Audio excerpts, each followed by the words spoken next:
The crystal glass fell in slow motion, as if the world had stopped along with it. A shard sparkled as it hit the marble floor.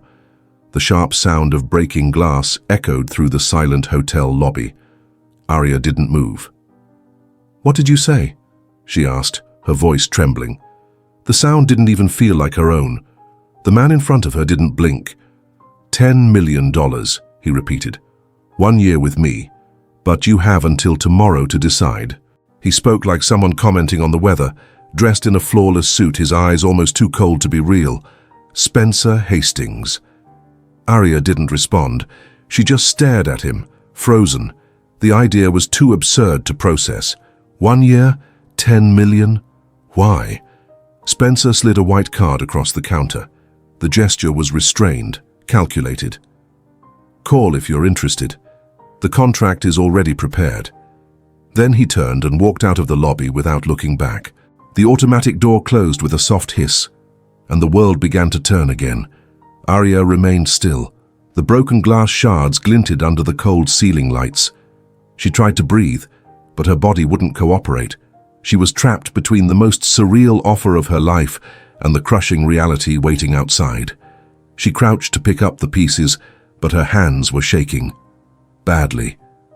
There, on the marble floor, between the glass fragments, was the card. White, heavy, almost ironic. A name, a number, and a gold seal in the corner. Whitman and Associates law firm. She didn't touch it right away. Just looked at it, as if it were a ticking time bomb. 10 million. 1 year. The words danced through her mind like an indecent mantra. She leaned back against the lobby wall, letting her body slide down until she was sitting on the floor. The scent of floor wax, the woody cologne Spencer had left behind, everything felt amplified. Arya closed her eyes, tried to imagine a different version of life where this was a joke, a prank, a test. But when she opened them, the card was still there, real, cold, promising, and threatening. Hours earlier, Arya had dropped Lily off at daycare. Her daughter had clung to her hand with unusual strength. "You're going again, aren't you, Mommy?" she asked in a muffled voice. Arya simply nodded. She couldn't lie with her eyes anymore. She wandered aimlessly afterward. 2, 3 blocks, maybe more. She didn't know. She just needed air. But for some reason she couldn't explain, she ended up at the social services building. The narrow staircase was packed with people, strollers, grocery bags, exhausted eyes. The hallway smelled of disinfectant and despair. Inside a small office, a woman in an old blazer was flipping through clipboards. "Miss Montgomery," she said without looking up, "the latest home visits indicate severe financial risk, recurrent late payments, neighborhood reports of noise and frequent maternal absence, and a utility shut-off notice." "I've never let my daughter go hungry. Never," Arya shot back, voice breaking. "That's not in question. The issue is, without stable income, you're at real risk of losing custody." Arya leaned forward as if punched in the stomach. You can't take her from me. I'm her mother." The social worker finally looked her in the eye. "You are 1 step away from losing your daughter, Miss Montgomery, unless something changes immediately." Back at the hotel, Arya slowly stood up. She picked up the card with uncertain fingers and put it in her pocket like a weapon. The clock read 3 a.m. Outside, the city roared in silence. She finished cleaning up the glass, went back to work. But everything felt different. Reality had shifted shades, duller, heavier. The next morning, the card lay between past-due bills and Lily's frayed pink lunchbox. The toast was burnt on the edges. The banana was overripe, but Lily smiled anyway. "Mommy, you've got that weird face again," she said, poking the banana with her finger. Arya forced a smile. "What face?" "The one you make when you lie and say everything's fine." She lowered her eyes, holding back tears. 10 million. 1 year. A future. But at what cost? After dropping Lily at school, Arya boarded the subway with no destination. The cold plastic seat seemed to drain what little warmth she had left. The tunnels rushed past, but she barely saw them. The proposal still swirled in her head like a storm. 10 million. 1 year. A man she didn't know. She got off at 145th Street without thinking, climbed the subway stairs, stumbling over her own steps, and walked to the social services building, stomach clenched. The chipped concrete facade looked older every time. In the lobby, tired mothers clutched wrinkled papers and crying babies. A young woman sobbed on the floor, leaning against the wall. Arya wanted to leave, but she couldn't. "Name?" asked the receptionist without looking up. "Arya Montgomery. 3rd floor, room 3C. She climbed slowly. Every step felt like lead. The door was ajar. The room was small, stuffy, with beige walls and a loud fan in the corner. The woman behind the desk didn't even lift her head. "You can sit," she said, flipping through a report. Arya obeyed. Her eyes were fixed on the envelope with her name on the cover. "Miss Montgomery, we have the latest home visit data. Unfortunately, your financial situation remains unstable. 3 months behind on rent. Repeated utility shutoffs. And," she paused, "an anonymous report of neglect. Do you have anything to say?" "That's absurd. I've never left my daughter without food. Never. We're not questioning your intent, we're assessing your condition, and right now it's legally considered high risk." Arya felt her throat close up. "Please, I'm trying. I swear I'm trying." The worker crossed her arms. Her voice remained professional but firm. "You understand that if this continues, you will lose custody." The words hit Arya like a sentence. Lose custody. The chair seemed to spin. The room blurred. She gripped the armrest tightly. I can get a second job, an extra shift. I just need time. The re-evaluation is in 30 days. If there's no substantial improvement, you'll be referred to judicial review." What the woman didn't say, but Arya understood, was that no one comes back after that. Outside, she sat on the curb. The sun glinted off car hoods, but everything looked grey. A woman pushed a stroller with crying triplets. A man slept on a park bench. The world went on, indifferent. She took her phone out, looked at the white card, then tucked it away again. Not yet. That evening the apartment was dark. The kitchen light had burned out the week before. The fan made a strange, uneven noise. Dinner came from Maya's charity, reheated rice, an egg, and a bit of juice. Lily ate happily, playing with her crayons. "Look, Mommy, I drew us in a house with a yard." Arya looked at the colourful paper. A house with a red roof, a tree, a smiling sun, a dog they never had. The knot in her throat tightened again. 10 million. A real house. The yard Lily dreams of. At night, Lily slept with her bear in her arms and her feet sticking out from under the blanket. Her peaceful breathing was the only thing that still made sense. Arya sat on the hallway floor, leaning against the wall. The apartment's silence was thick. She cried, soundless, quietly, as if something inside her was emptying out. And for the first time, she seriously thought, what if I say yes? The next morning, sunlight barely filtered through the stained kitchen curtains. Arya watched Lily eat cereal with watered-down milk. There was something about her daughter's innocent peace that made the pain sharper.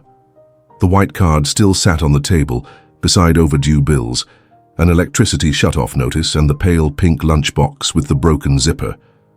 Arya knew she couldn't decide alone. She grabbed her backpack, tucked the card inside, and left before she could change her mind. Climbing the stairs of Maya's old building felt like walking to the gallows. The walls were stained, and the smell of old coffee lingered in the air. Maya opened the door, wearing a stained lab coat, her hair tied up with a pen, holding a thermal mug. "You look like you've seen a ghost," she said bluntly. "Maybe I have," Arya replied, walking in. She dropped the backpack on the floor and sank into the couch like she might disappear. Maya watched her for a few seconds, sat down in the armchair, crossing her legs, resting the mug on her knee. "Talk. What's going on?" Arya took a deep breath, pulled the card from her pocket and tossed it on the table. "A man offered me $10 million for 1 year with him. Just cohabitation. No physical contact. No explanations." Maya's eyes widened. "Say that again, slowly, because I thought you said 10 million like it was 10 cents.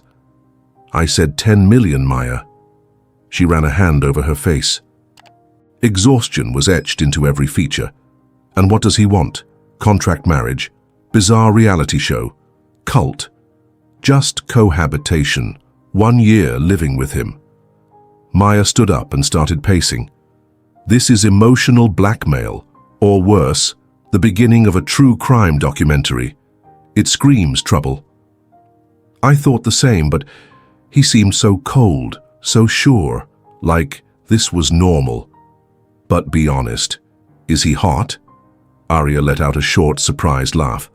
Unfortunately, yes. The dangerous man, tailored suit, too calm voice type. Mysterious CEO? Bingo. Maya sat again, more serious. And you looked into this guy? Arya pulled out her phone and showed her an article. Spencer Hastings, founder of the Halcyon Group. 3 revolutionary AI patents. Billionaire investor, named by Forbes as one of the most influential people under 40. Maya read silently. The article featured a black and white photo of him with a steady gaze and unreadable expression. He's real, apparently, and terrifyingly successful. No social media, no event appearances, no interviews. It's like he avoids being seen. Maya frowned. That makes me even more nervous. People that rich and invisible don't lie low for no reason. Exactly. And now he wants to companionship, a family setup, including a child. He asked for Lily? Yes. The lawyer said it was a non-negotiable condition. Maya blinked slowly. That's what scares me. If it were just you, it'd be weird. But involving your daughter, that changes everything. The silence between them grew.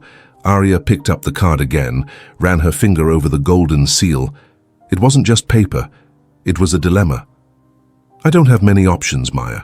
If I lose custody of Lily, I'm done. This, as insane as it sounds, might be our salvation. Maya looked at her. And what if it's a prison with Persian rugs?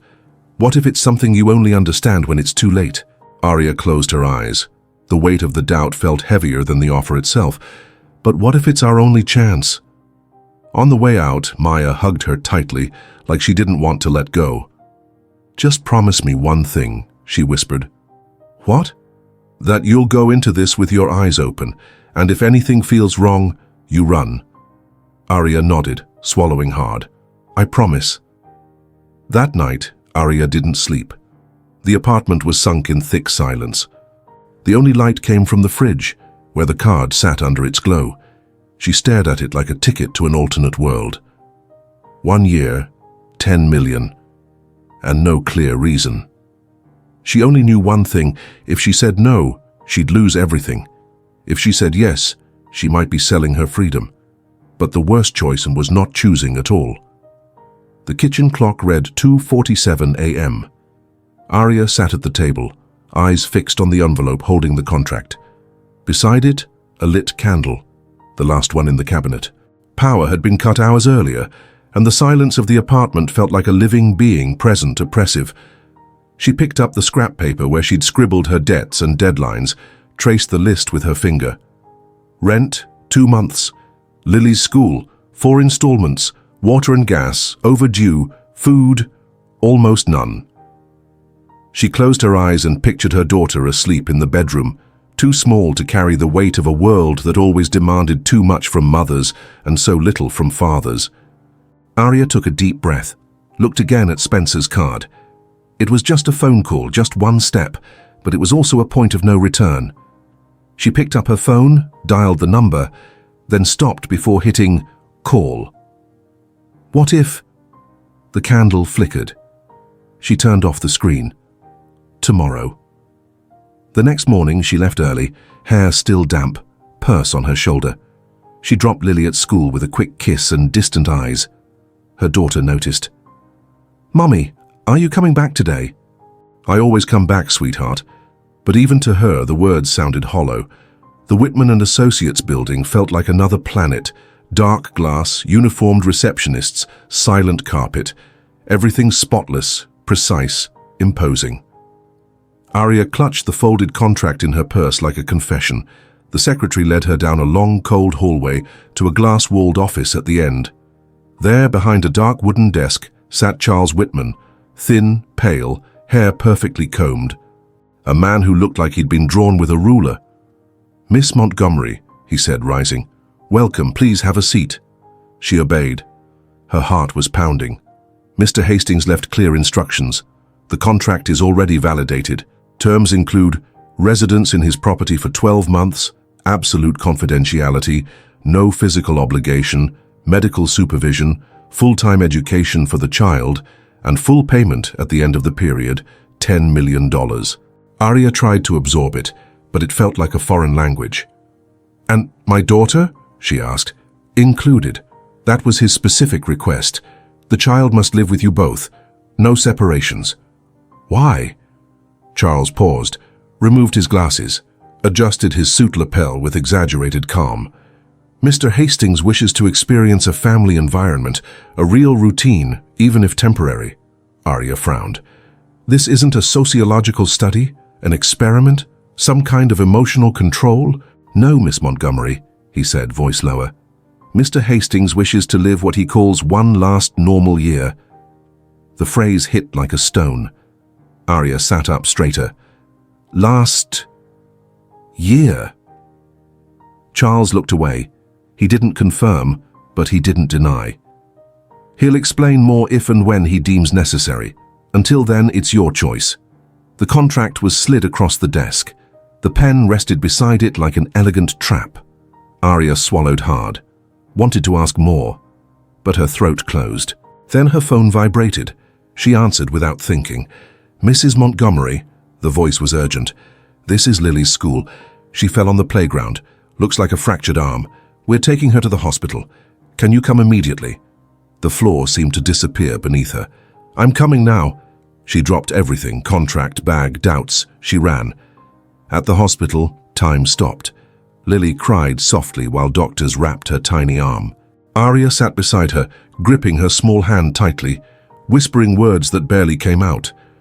When it was over and her daughter slept with her arm in a cast, Arya stayed there, watching her, thinking about everything she couldn't afford to lose anymore.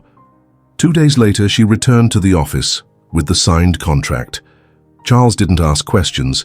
He simply nodded, pressed a button and said, "Move-in is scheduled for Friday. Instructions will follow by email."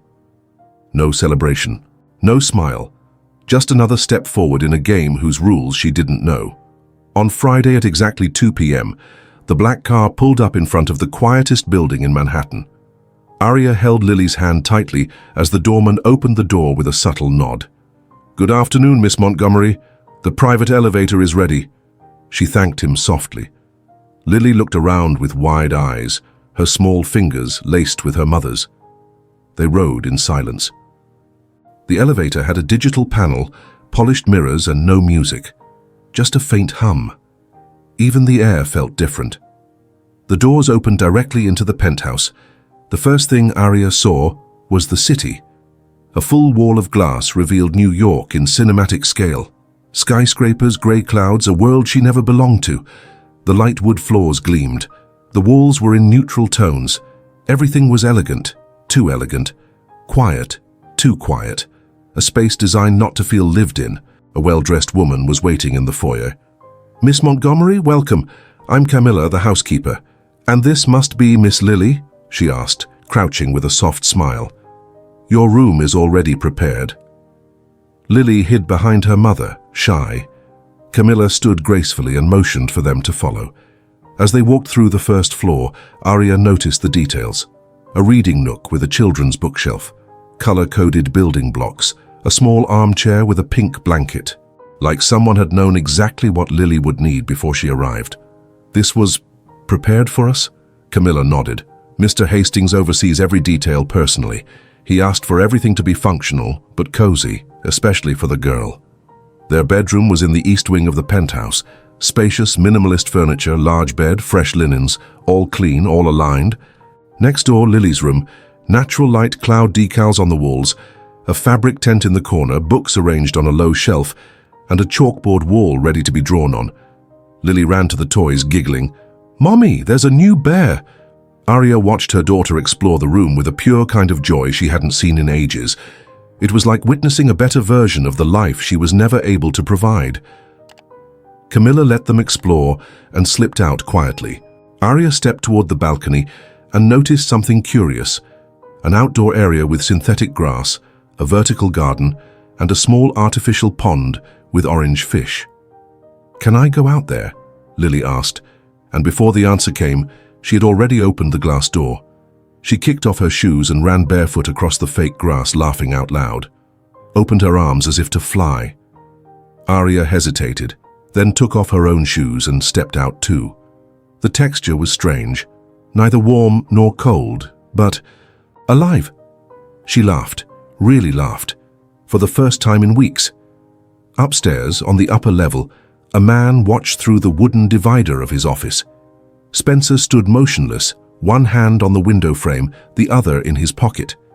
He saw when Lily ran, when Arya took off her shoes, when she laughed. That laugh. He closed his eyes for a second, as if the sound had pierced some internal wall. He returned to his desk, opened the bottom drawer. There were the test results, reports, dates, clinical words that meant little, except one irreversible. He stared at the papers for an uncountable moment, then slammed the drawer shut, locked it, turned the key with restrained anger, took a deep breath. It wasn't time to feel. Not yet. Meanwhile, Lily was coloring the chalk wall with blue chalk. She drew a house with 3 people, a girl, a woman, and a faceless man. "Who's that?" Arya asked. "The man in the suit. You said we were living here for a while. So he's here too." Arya swallowed hard. "But he hasn't shown up yet, has he?" "He's hiding, but I think he sees us. Do you think he can draw?" Arya smiled without knowing what to say. At the door, Camilla watched, her voice softer this time. "Mr. Hastings doesn't usually come down during the day, but he sees everything. Always." That night, Arya lay down wide awake. The bed was soft, but the pillow felt stiff. Maybe because it wasn't hers, maybe because nothing here was. Lily slept in the next room. The baby monitor softly played her steady breathing. Arya thought about the proposal, the contract, what lay ahead. The penthouse's silence was different. It wasn't the absence of sound, it was the absence of life. And now, she was the strange breath trying to fill that void. Upstairs, Spencer remained awake. Sitting in the dark, the glow of his laptop lit part of his face as he reviewed statistics, numbers, graphs. Everything exact, everything under control, except her. Arya made no sense to him, and maybe for that reason alone she was exactly what he needed. The routine in the mansion settled in with the precision of a Swiss watch, cold, quiet, and absolutely predictable. Every morning at 6:45 a.m., Spencer Hastings came down the stairs with the same rhythm, wearing the same style of dark grey suit, his hair meticulously styled. He always sat at the end of the dining table, facing the panoramic window that revealed a still sleeping Manhattan. Black coffee, poached eggs, dry toast. No variation, no conversation. Arya avoided crossing paths with him. She preferred to keep Lily occupied on the balcony or in the bedroom, far from the oppressive silence that hung like fog over the house. She moved as if walking on glass, afraid any sound might shatter the fragile surface of that artificial piece. But Lily didn't recognize invisible borders. On the 3rd morning, she came downstairs with a colored pencil in hand and walked over to Spencer, with the ease of someone unaware she was stepping into forbidden territory. "Do you like blue or yellow better?" she asked, direct, eyes wide. Spencer looked away from his tablet, confused. "Blue," he answered curtly. "Then your hair's gonna be blue." And she walked away, as if the question had been part of a game only she understood. The next day she left a drawing on the table. 3 stick figures, a woman with long hair, a girl in a pink dress, and a tall man in a suit, with blue hair. "That's you," she said, pointing. He didn't touch the paper, just looked at it in silence, then turned his eyes back to the tablet. But that night, when Arya passed through the room, the drawing was no longer where Lily had left it. It had been moved, not thrown away, not ignored, just displaced. Across the city on a private rooftop, Victoria Hastings twisted her diamond ring impatiently. "You told me nothing had changed," she said bluntly. Charles Whitman, seated across from her, remained composed. Impeccable suit, a glass of sparkling water in hand. "And it hasn't. Formally, the will remains unchanged. He moved a woman and a child into the house, into the top floor of the family's holding company. That's not a change to you." Charles calmly set down his glass. "He hasn't made any legal modifications. As far as I know, the contract he signed concerns cohabitation, and it's temporary." Victoria gave a humorless smile. "Spencer's always been smart, but never stable. This whole thing reeks of emotional detour. You know it as well as I do. He's breaking his own rules. That worries me." "Or maybe what bothers you is that he's rewriting those rules," Charles replied, rising. "Good afternoon, Mrs. Hastings." Meanwhile, Arya was arranging Lily's books on the shelf in the new room, but her mind was elsewhere. She was starting to see small cracks in the ice around Spencer. The silences held different weight now. The way he looked at Lily, even without smiling, wasn't the same. She decided she needed to know more. She waited until late afternoon when Charles was leaving and intercepted him in the entrance hall. "Mr. Whitman, do you have a minute?" He checked his watch, then nodded. "Of course. I know I shouldn't ask, but Spencer, why exactly did he do all this? Why me? Why Lily?" Charles adjusted his glasses. "I can only repeat what he told me, that you were real." "Real?" Arya repeated, confused. "Someone who doesn't try to please, who doesn't ask for anything, who expects nothing." "That doesn't answer anything." Charles sighed. "Maybe he doesn't want answers, just presence." Then he bid farewell with a brief nod. That night, Spencer stayed in the dining room longer than usual. After everyone else had gone upstairs, he remained there, staring at the drawing left on the table. 3 stick figures, a family drawn by a child who didn't know it was impossible. He slowly reached out, stopped just short of touching the paper. His finger trembled. He didn't touch it. But he also didn't look away. Spencer remained there for a long time. The room was dark, lit only by the soft glow of the city through the glass wall. Outside, the night pulsed with car horns and lit windows. Inside, time felt suspended. He leaned back in his chair, eyes still fixed on the paper. He didn't understand why it affected him so much. It was just paper, crayon, disproportionate scribbles, and yet something in it made him feel seen, truly seen, by someone who expected nothing in return. What did Lily see in him? A stranger who drank his coffee in silence, a shadow that came and went, and still she had included him, called him our family. He ran a hand through his hair, agitated, and stood up suddenly, walked to the window. His reflection stared back, flawless but tired. A man who had lost so much trying not to lose control. Maybe that's what haunted him. Lily didn't know the rules, and for that very reason she broke them all. In the room next door, Arya watched Lily sleep, arms sprawled across the bed, breathing light and steady. She asked herself for the 1000th time if she had made the right choice. Living there was like walking on porcelain. Everything gleamed, but everything felt one touch away from breaking. She lay down with her eyes open. She couldn't sleep. The silence wasn't peaceful. It was tense, the scream of something that hadn't happened yet. She closed her eyes and remembered Charles's voice. Maybe he just wants presence. But presence from whom? From her? Or from the idea of a life he never had? Upstairs, Spencer descended the steps slowly, as if his feet weighed 3 times more. He stopped by the table, looked once more at the drawing, and this time finally touched the edge of the paper. Warm. It was absurd, but it felt warm, as if that small gesture, a 6-year-old's drawing, had left behind something that wouldn't fade. He picked it up, folded it carefully, and placed it inside the book he was reading, between pages 78 and 79. He didn't know why he chose that spot. Maybe because he was stuck there too. The next morning, Arya came downstairs earlier than usual. Lily was still sleeping and the apartment was quieter than normal.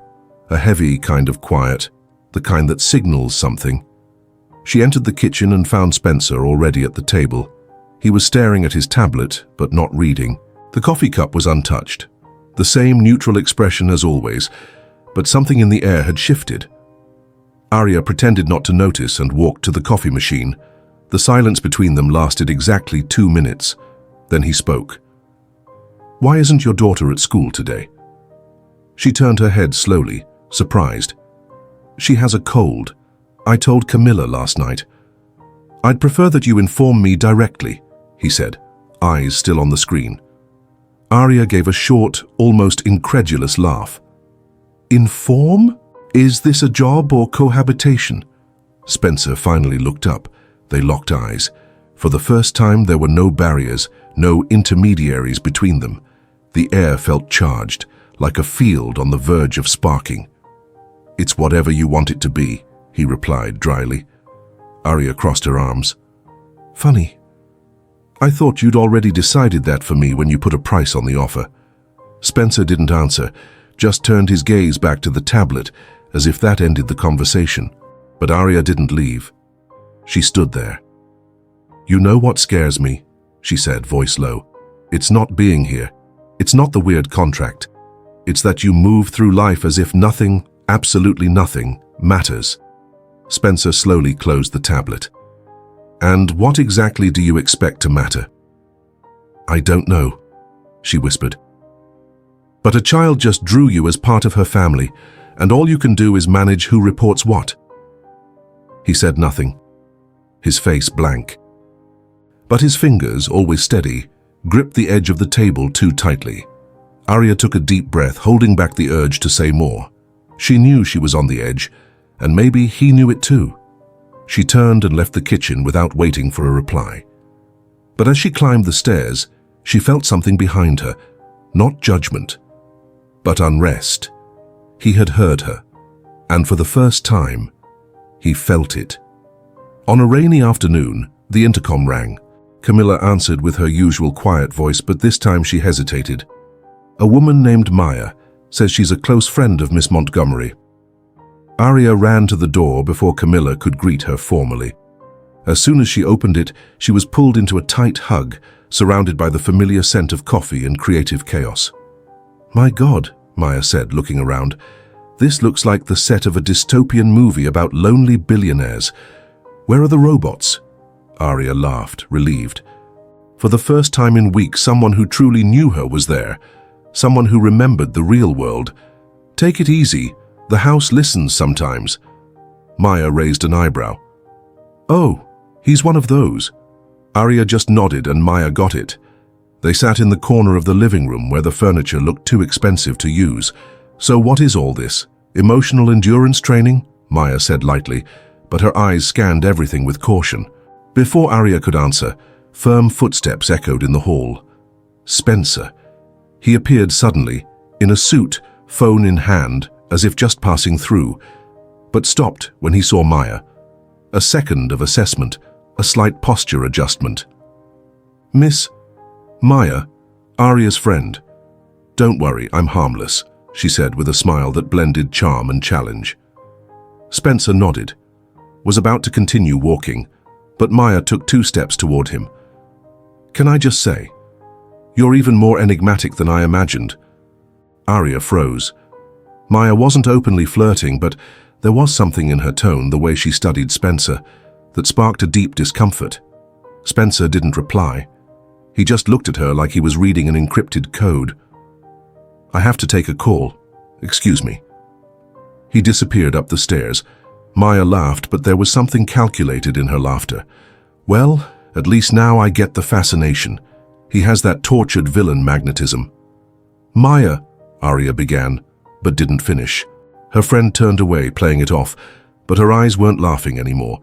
2 days later, Spencer suggested something unexpected. "There's a private park outside the city, family property.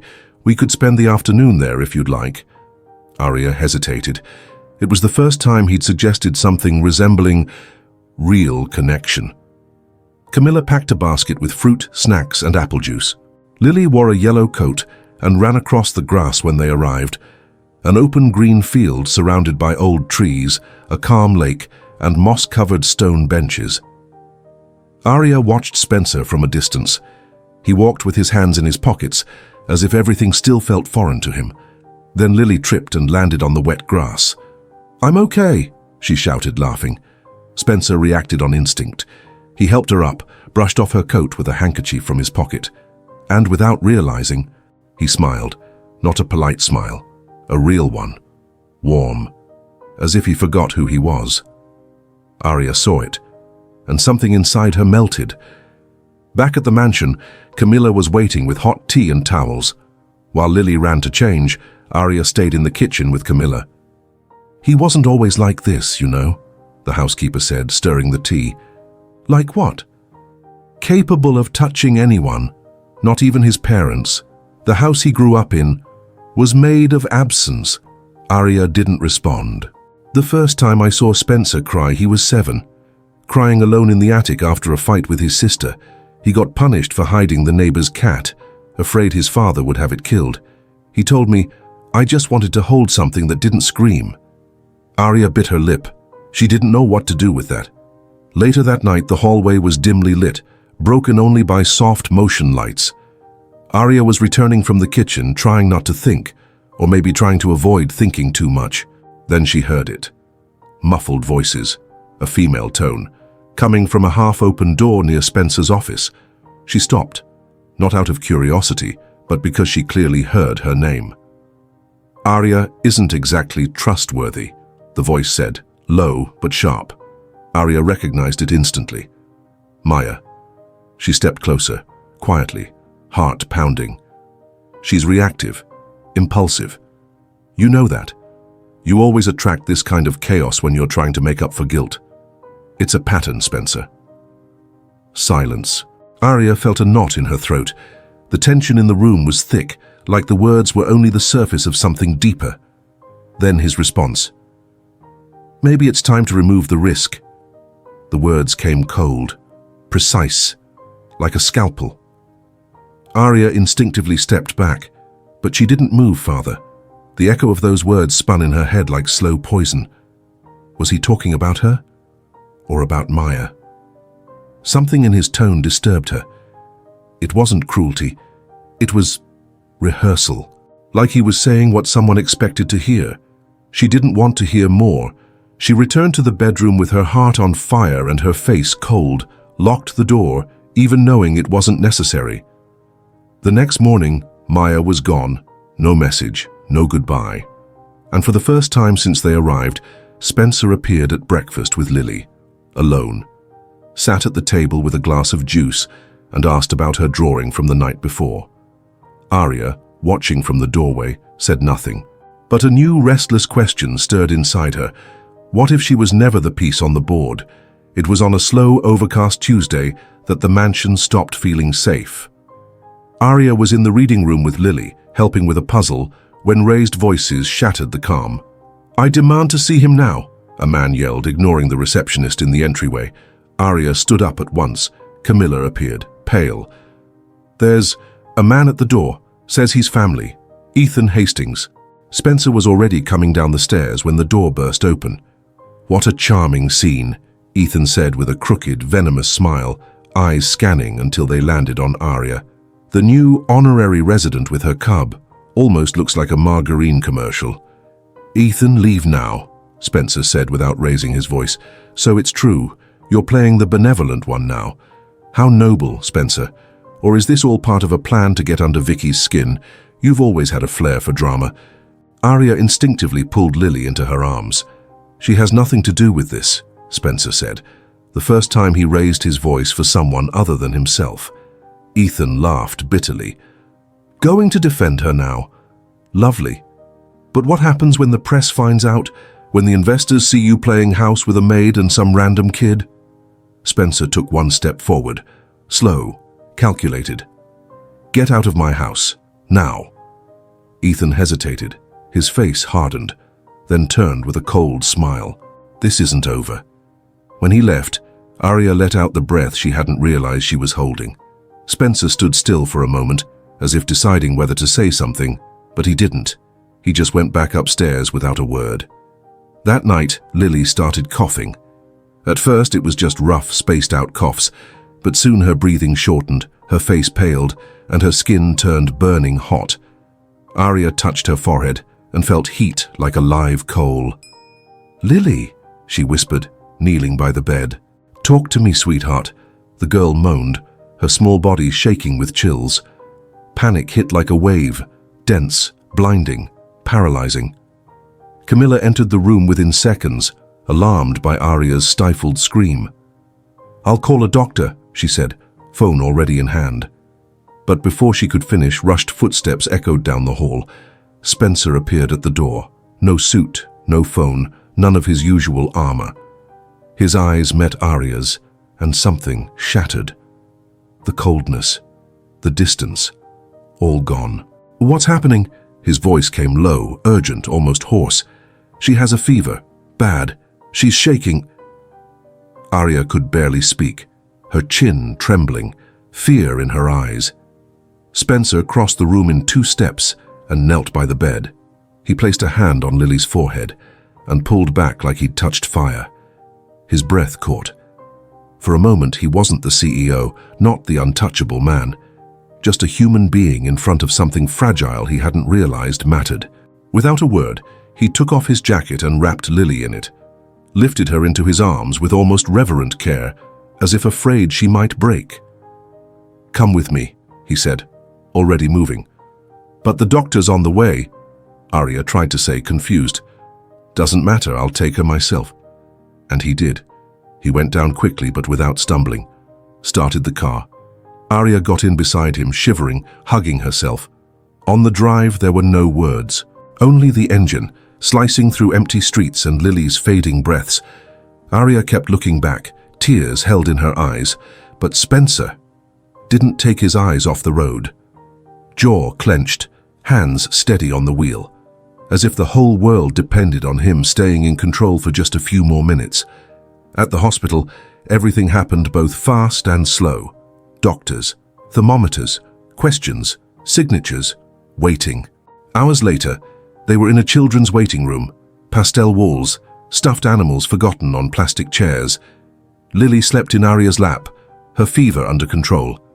But Arya's body still trembled, in shock. The fear still clung to her bones. Spencer sat beside her, silent. But he didn't leave. He didn't check his phone, didn't look at emails, didn't avert his eyes. He stayed, present, as if he finally understood that presence is care, and silence can also be love. Back at the mansion, silence reigned. Not the old oppressive silence, but one that felt suspended, charged. Lily slept, wrapped in light blankets, her breathing calm at last. Arya kissed her forehead gently and left to get a glass of water, her muscles still alert, like the fear hadn't realized it could go. At the kitchen threshold, she stopped. Spencer was there, leaning against the counter, no jacket, sleeves rolled up, eyes fixed on some invisible point ahead. He looked absent, but not really, more like stuck. She hesitated for a second, unsure if that moment belonged to him or to her. But then the wooden floor creaked under her feet, and he turned his head slowly. His gaze met hers with surprise, not at her being there, but at his own reaction to it. There were signs of exhaustion under his eyes, but also something more dangerous, vulnerability. Arya spoke before she could stop herself. "Why me?" Spencer didn't respond right away, just blinked as if returning from some distant thought. Why did you choose me?" she repeated softer. "Out of all the others, women who'd understand the rules better, who'd smile on cue, who might pretend to love you just to get what they want." He looked at her, not like a businessman, but like a man facing a question he'd asked himself 1,000 times in silence. It took a moment. "Because you don't try to please me," he finally said. Arya frowned, as if expecting more. "That's a good thing?" Spencer looked down, took a deep breath. "It's real." Silence. But inside him, everything screamed. Because he knew. Even without words, Arya saw him. Saw the pain behind the controlled gestures, the fear beneath the need for order. the loneliness in the silences he tried so hard to tame. And still, she stayed. "You treat me like I'm just a man," he said, almost confessing. "Not a project, not a symbol, not a scandal waiting to happen." He didn't say it was a relief, but it was. He didn't say it terrified him, but it did. Arya looked away, gripping her water glass harder than necessary. The answer, which should have brought clarity, made something tighten in her chest, because deep down, she was beginning to see him differently. Not just as the man from the contract, but as someone who hurt. And that was more dangerous than any clause she'd signed. The next day, Charles showed up unannounced, leather folder in hand and tired eyes. "We need to talk about the will." Spencer was in the office, door closed. Arya passed by chance and heard the lawyer's low voice. "If you intend to make changes, now is the time. Later could be too late." "I haven't decided yet," Spencer replied. Charles sighed. "If you don't, someone else will, and you know who." The silence in the room grew heavy. Arya walked down the hall as if she hadn't heard. But inside, something stirred, as if the pieces were finally starting to align. Spencer wasn't just a man trying to protect himself, he was a man trying to buy time. Every night Arya began to write in a worn brown notebook hidden among Lily's clothes. She recorded everything she couldn't say aloud, the restrained reactions, the heavy silences, the moments when Spencer seemed like he didn't fit in his own skin. She wrote about the smells of the house, about how Lily smiled just from seeing the view from the balcony, about the constant fear that everything would fall apart, and the even bigger fear that everything would go too well. She wrote because she needed to remember who she was, or who she was trying not to stop being. But one windy afternoon, while Arya and Lily were out for an appointment, Spencer entered the room by chance. The closet was ajar, the notebook poorly hidden. He couldn't resist. He read it, and he was moved. Not dramatically, not like in the movies, but with the restraint of someone who spent his whole life avoiding surrender. Arya's words cut through him like quiet blades. He pretends he doesn't feel, but he feels everything. Like love is an old crime he swore never to commit again. He closed the notebook slowly, as if it were sacred, and stood there, alone, hands over his face. Days later, on a warmer than usual night, Spencer invited Arya to dinner, just the two of them. Lily was already asleep after a long day at the park. The table was set with casual elegance, white wine, simple food, nothing like the impersonal meals at the beginning. "I need to tell you something," he said after the first course. Arya looked up. Spencer wasn't looking at her. His gaze was on the wall behind her. "I was engaged. Once. A long time ago." She stayed quiet. "She took her own life. Shortly after finding out my sister, Victoria, had been involved with the same man. The same one. For months. He took a breath. "I left her alone in her worst moment. And after that, I promised never to really try again." Arya didn't reply. She just reached across the table. Spencer didn't touch her hand, but he didn't pull away either. And for a moment, that was enough. The calm lasted 2 days. On the third morning, Camilla entered with her phone in hand and a tense face. "Miss Montgomery, and you should see this. On the screen, tabloids. Reclusive CEO houses mysterious woman and child in luxury mansion. Who is Arya Montgomery, and why is she living with Spencer Hastings? Photos, theories, screaming headlines." Arya's knees buckled. It was her worst fear, exposure, invasion. Her life turned into a cruel spectacle. "It was Victoria," Spencer said, appearing behind her. "Or Ethan, or both. This was expected." "And what are you going to do?" Arya asked, her voice firm. Spencer didn't respond right away. "Do you think I brought you here to get back at my family?" he asked, blunt. She didn't answer. "I brought you to remind me there's life beyond war, that maybe I can still be part of something that doesn't need to be one. Just lived."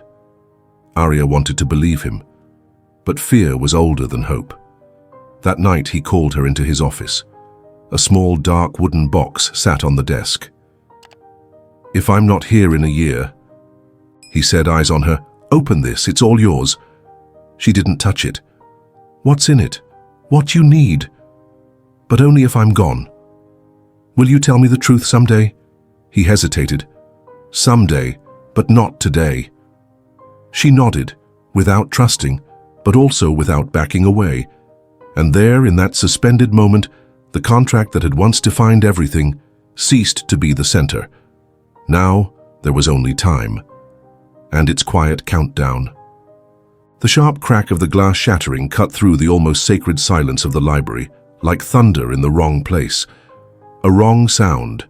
A sound that didn't belong there. Arya turned abruptly, her heart already pounding in her chest, only to see Spencer stumble backward, as if something invisible had pushed him. He grabbed the edge of the bookshelf, his fingers sliding over the books as if trying to cling to reality. His face was ashen, grey, and his eyes were lost somewhere far beyond, as if he were seeing something terrible that no one else could see. "Spencer?"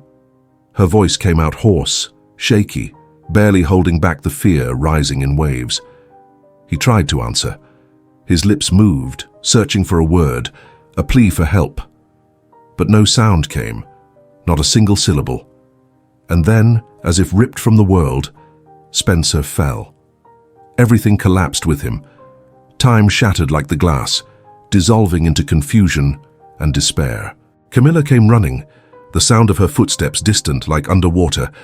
Charles appeared suddenly as if he had sensed the tragedy, and Arya, taken by a raw, instinctive panic, threw herself to the floor, kneeling beside Spencer, her hands trembling as she touched him, repeating his name between sobs and pleas.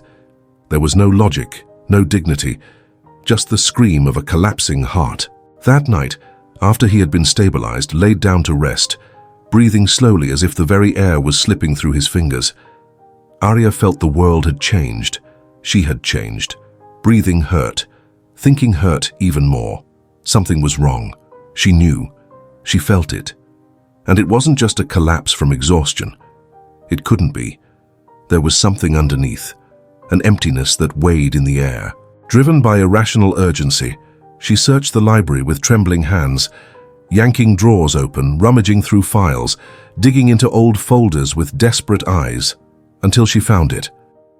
A brown envelope, aged by time, hidden behind a thick neuroscience volume, like a secret begging to remain hidden. His name was written by hand, hastily, scribbled, almost a whisper of ink. She stopped. Her hands hesitated. Her heart didn't. Her heart already knew.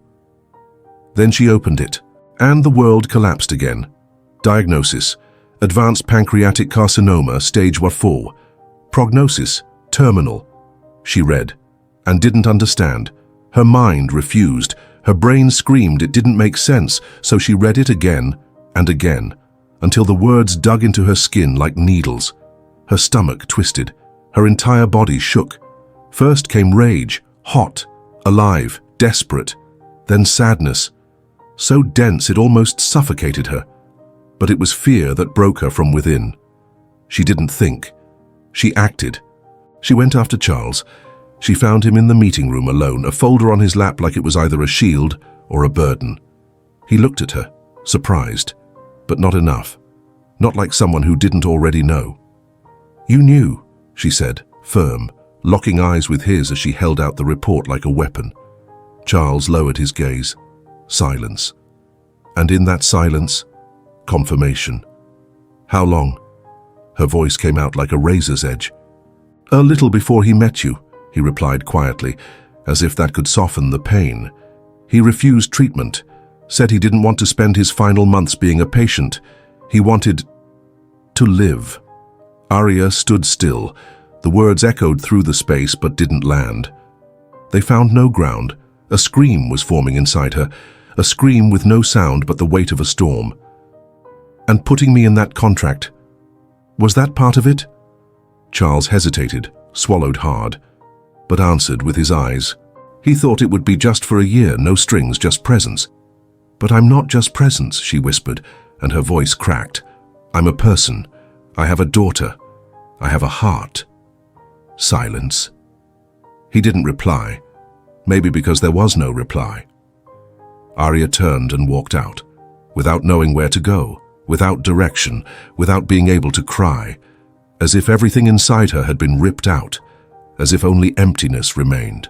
Later that night, with her heart still in pieces and her mind spinning like a never-ending storm, Arya wandered through the house in silence. Every room felt too big, too empty, as if the world had stretched out around her just to make her smaller. She needed to breathe, to think, to understand what she felt, if it was even possible to make sense of that whirlwind. She climbed up to Spencer's office, almost without realizing it, like someone instinctively seeking shelter. Maybe the smell of the books, the order of the shelves, the muffled sound of pages turning would be enough to calm the turmoil inside. The night was dark outside, and the windows reflected only her exhausted image, with deep eyes and an even deeper soul. She wanted to clear her mind, but what she found was something else. Spencer's tablet was on the desk, unlocked. The screen lit up, idle, revealing fragments of some conversation. So casual, so routine, and still such an absurd mistake coming from someone so meticulous.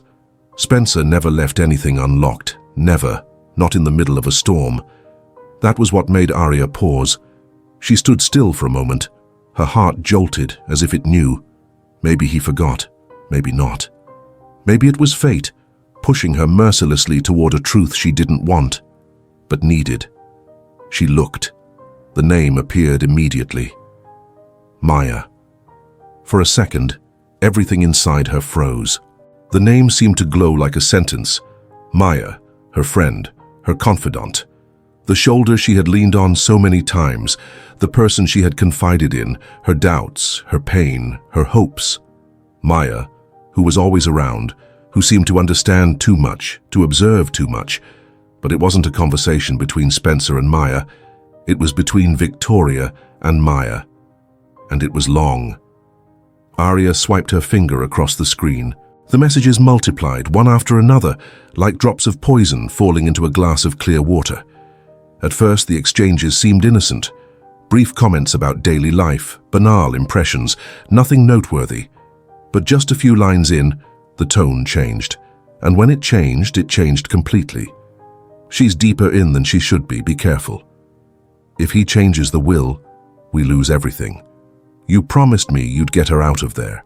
Arya felt her throat close up, as if she were being strangled from the inside. The air felt thick, heavy, impossible to inhale.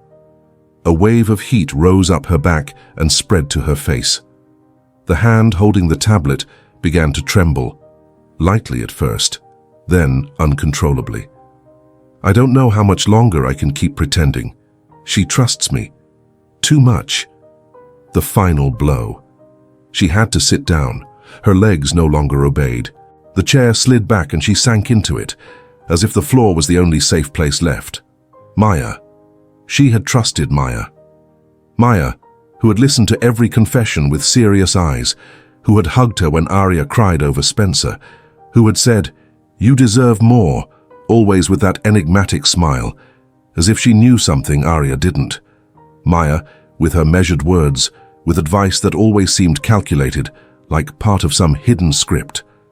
Maya, who now revealed herself to be an accomplice, a spy, a fraud. Memories began to surface like blinking lights in the dark. So many conversations that at the time seemed like a friend giving advice. So many times she had dodged tough questions, gone quiet at the exact moment Arya needed reassurance.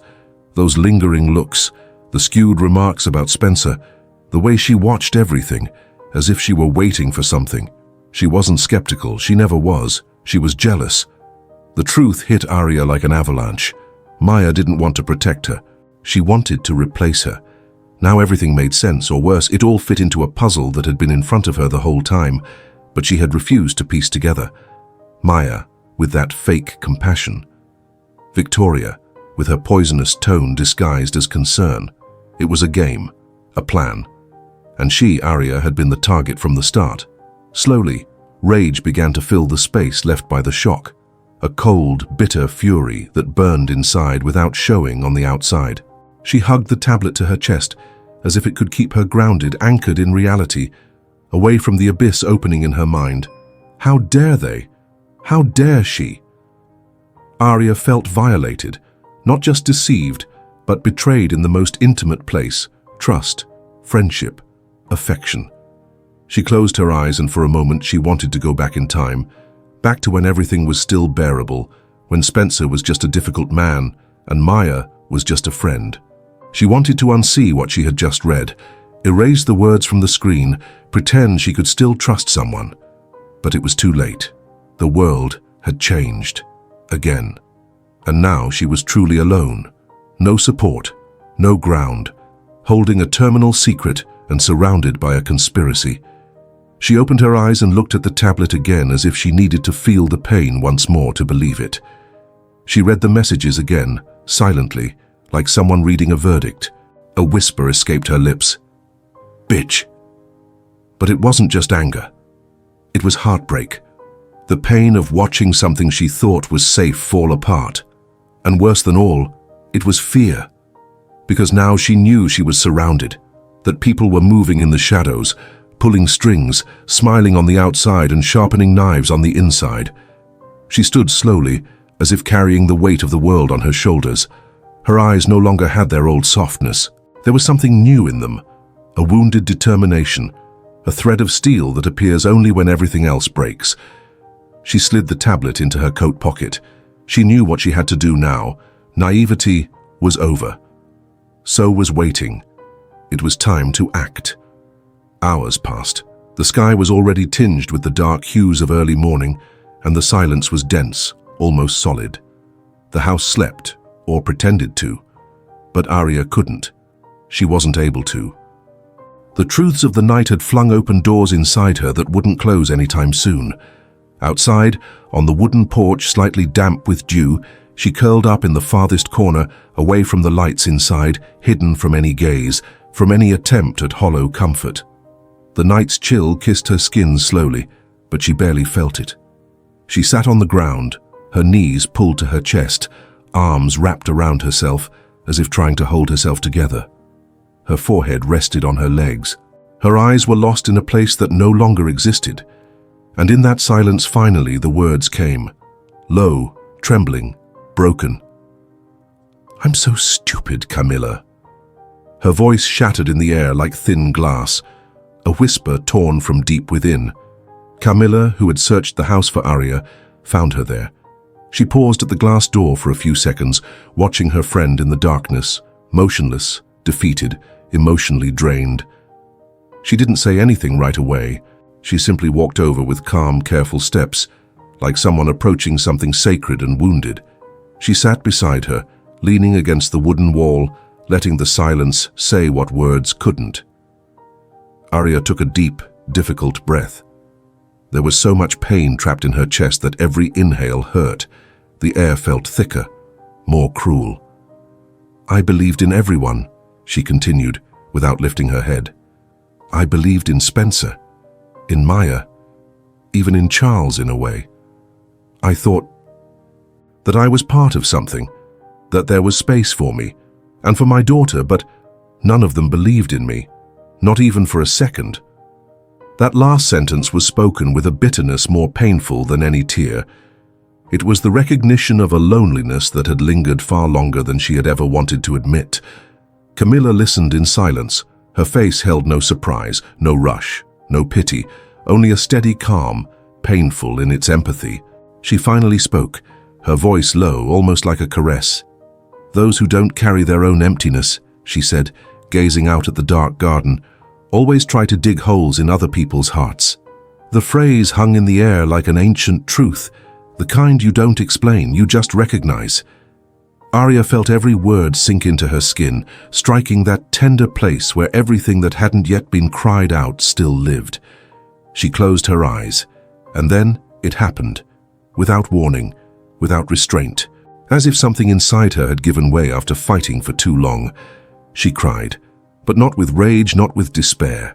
She cried slowly, silently, like someone finally letting the pain do what it needed to do. The tears flowed without shame, without effort. They fell like rain on parched earth, as if they were the only true thing left. She cried with her face still pressed to her knees, her shoulders trembling lightly, without hiding, without pretending. For the first time since she'd walked through the gates of that house, full of promises, contracts, illusions, she allowed herself to be fragile.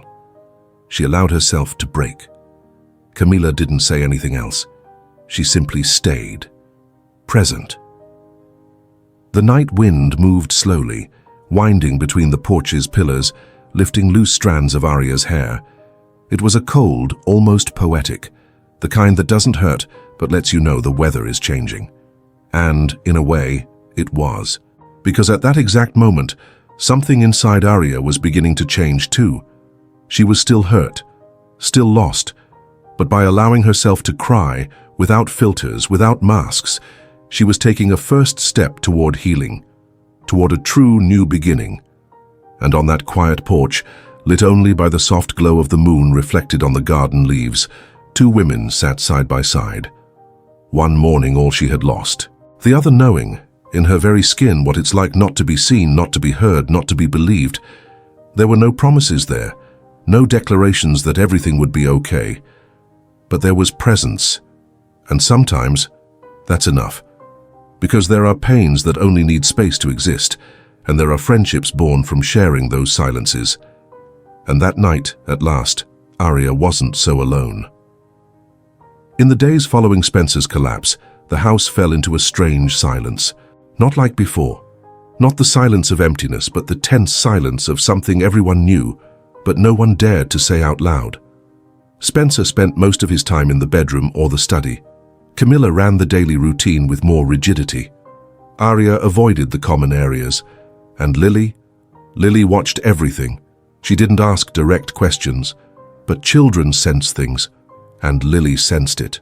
On Thursday afternoon, Aria found her daughter sitting on the bedroom floor, surrounded by colored pencils and folded sheets of paper. "What are you working on, sweetie?" "A present for Uncle Spencer," Lily replied without looking up. "He's sick, right?" Aria froze. "Who told you that?" "No one, No." She bit her lip. "He breathes funny when he climbs the stairs, and his eyes get sad when you're not around." Aria knelt beside her, her chest too tight to answer. Lily finished her drawing, carefully folding a sheet where she'd pasted stars, hearts, and a small magic bottle labeled, "Cure for sad hearts and sick bodies. Only works if the love is real." That night, she walked into Spencer's room without knocking. He was sitting on the edge of the bed, still dressed, reading, but when he saw her, his expression softened. "Hey, little one." "I made something for you," Lily said, handing him the folded paper with both hands.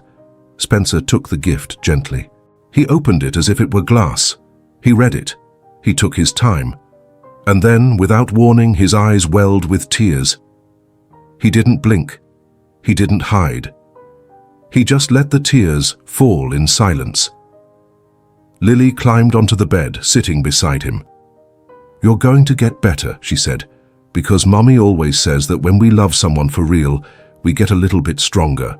Spencer touched his forehead to hers. "You're wiser than most people I know, Miss Lily." Aria, standing in the doorway, watched the scene in silence, eyes burning. But for the first time, there was no fear in her tears. Only love. Pure love. But the tenderness didn't last. 2 days later, an official notice arrived at the mansion. Camilla handed the envelope to Aria with tense hands. "It's from the court." It was real. Victoria and Ethan had filed a lawsuit, alleging emotional manipulation of a vulnerable person, unjust enrichment, and requesting annulment of the contract and a freeze on any asset transfers to Aria. Spencer didn't seem surprised when he heard. "It was expected," he said coldly. "And what are we going to do?" Aria asked, her heart in a permanent fist. "We're going to protect what matters." Hours later, Charles was called to the house. In the study, Spencer spoke plainly. "Rewrite the will. Half of my fortune should go directly to Lily Montgomery."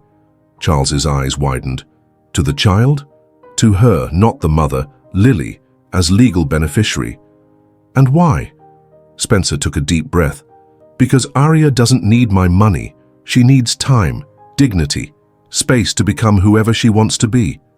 But Lily needs a future. Charles nodded and understood. Arya, later, found out about the decision. She stood frozen for long seconds. "Why are you doing this?" she asked. Spencer answered simply, "Because true love doesn't leave an inheritance, it plants roots." The story broke on a Monday. First it hit the gossip sites, then the financial outlets. Finally the evening news. Photos of Arya with Lily taken outside the school. Headlines that sounded more like accusations. Single mother manipulates reclusive CEO in final months of life. Secret contract between billionaire and employee leaks. Scandal erupts in Manhattan.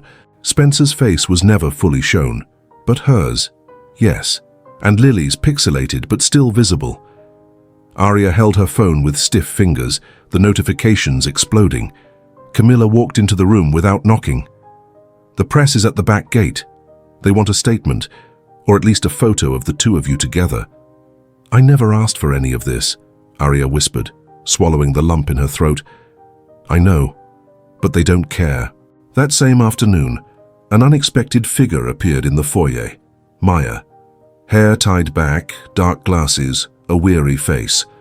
Camilla tried to block her, but Spencer gave permission. Arya, hesitant, stayed in the background. Maya walked up to her, removed her sunglasses. "I came to fix what I destroyed," she said, straight to the point. Arya crossed her arms, steady. "And why now?" "Because the truth is screaming, and I can't pretend not to hear it anymore." Arya said nothing. "I fed Victoria's fire," Maya continued. "Made it seem like you were after his money. It was low, unfair. I was angry. At the world, at myself, at you. Because you walked into his life without asking for anything, and you got everything." "I didn't get anything," Arya replied, voice tightly controlled. "I'm watching him die, Maya." Silence. "Let me do one thing right," Maya pleaded. "Just one." That night, a video began circulating online, a simple montage, no heavy editing. Footage captured by Camilla over the past few months, Arya caring for Spencer on hard days, Lily laughing with him in the garden, Spencer carrying the sleeping girl to bed, Arya crying alone after dinner, and at the end, an intimate clip. Spencer playing piano, Lily napping on the couch, Arya watching without knowing she was being filmed. The caption read, "Sometimes love doesn't shout, it just stays, even when everyone else leaves." The video went viral in less than 24 hours. Public opinion shifted, mockery turned to empathy, judgment to compassion. But Spencer's condition worsened. Another collapse, this time more severe, sent him straight to the hospital. Respiratory system failing, renal function unstable. Arya was by his side when the doctors said there might not be a way back. "If you want to say goodbye, now is the time," the doctor said, with a brutal kindness. Charles informed her that, technically, the contract had ended. Arya had already received the full amount. Her legal obligations were over, but she didn't leave. "I'm not here because of a contract," she said, holding Spencer's hand. "I'm here because I don't know how not to be." And so she stayed, beside him, day and night. During the coma, Lily began reading children's stories in his room. Sitting in the chair beside his bed, with her teddy bear in her lap and her voice soft, she read like Spencer could hear every word. And once he smiled, involuntarily, small, almost imperceptible. But Arya saw it, and in that tiny movement, there was hope. 2 days after that unconscious smile, Charles knocked on the hospital door. He carried a sealed envelope, handwritten, addressed to her. Arya held it carefully. It felt too heavy, like something more than paper lived inside, something alive. She sat in the hospital's inner garden, where the flowers seemed unaware of death. She opened it. "You taught me what home is." The letter was short, but each line burned. "I spent my life avoiding connection, pretending I didn't need anyone. And when I found out the end was near, I thought I could control that too. But you and Lily, You didn't come into my life as an exception. You came in as the truth. And the truth is, it's not about how much time we have left. It's about who we choose to spend it with. She read to the end, tears falling hot onto the paper. The next morning, Spencer's eyes opened, slowly, heavily, but alive. She was there, her hand in his. "You came back," she said, her voice trembling. Spencer blinked slowly, looked around, then at her.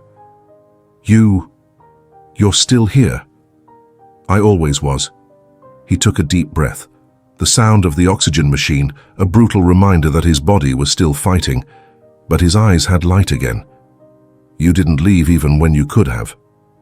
"I didn't leave because you didn't buy me, Spencer. You changed me."